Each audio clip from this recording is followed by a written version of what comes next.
Так статистика жоқ, бирок аз гана сандагы автомектептер толуп, сандуу лицензиялык шарттарга туура келет деген. Бизде дагы Автомектептерде окуган жарандар сабакка келбей туруп, автомектепти бүткөндүгү жөнүндө көлүктү жең ичинен сүйлөшүп алышат. Ошол себептен экзаменден өтө албай жатышат. Мындай пикирин автомектептердин директорлору жана мамлекеттик унаа мекемелеринин кызматкерлери катышкан семинарда жол кыймылынын коопсуздугун көзөмөлдөгөн адистер айтышты. Буга экзамен тапшыргандардын 7% гана суроолорго туура жооп бере алып жаткандыгы далилдешет алар. Бирок буга автомектептин директорлору макул эмес. Алар студенттер сабакка катышаарын, каалоочулар көп болгондуктан практикалык сабактар нөөмөт менен уюштурулаарын билдиришти. Бизде катышуу жакшы.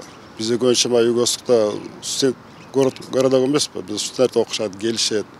Азыр эми чогулушта айтылып атат, катышуу жакшы болбойт депчи. Бул эми азыр область боюнча отуруп атпайбы? Райондогу мектептер боюнча сөз болуп атат окшойт, сабакка келбейт депчи. А так шаардын ичинде мен автошколаларды көп эле билем, катышуу жакшы. Ана сабакка эле келген болсо, барып экзамен тапшырганда эле жакшы болот. Менде окуган балдар проценти жакшы. Бул көйгөй бар, илгертен бар. Сыяктуу болуш үчүн где-то 1 гектарда жер болуш керек экен. А шаарда мисалы үчүн 20 автошкола бар болсо, алар 20 гектар жерди каяктан алат? Ошол вопрос болуп атат да. Ошо азыр 5-6 автомектеп бир автодомдо отуруп атат.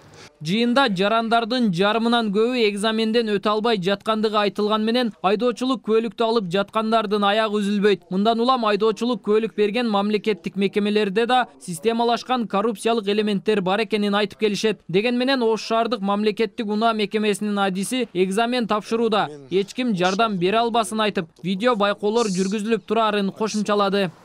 Айдоочулук кубөлүктөрүн азыр берүү жолдору өзүңүздөр билгендей цифровизация болуп, бардык тесттер компьютердук немеде болуп атат.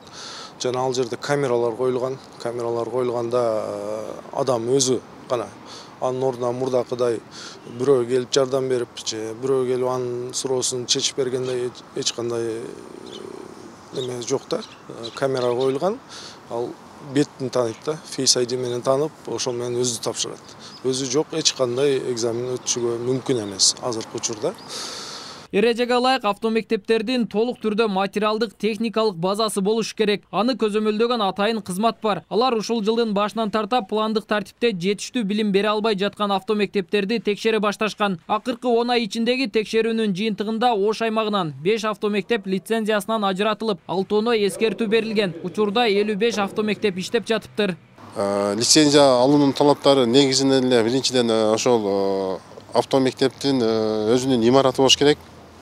Имараты деген бул ошол өзүнүн талаптары бар, ошол курсанттардын санына жараша ошол көлөмү болуш керек, класстары, окуу классы болуш керек, инженердик лабораториялык класстары болуш керек. Ошондой эле биринчи жардам берүүчү бөлмөсү болуш керек.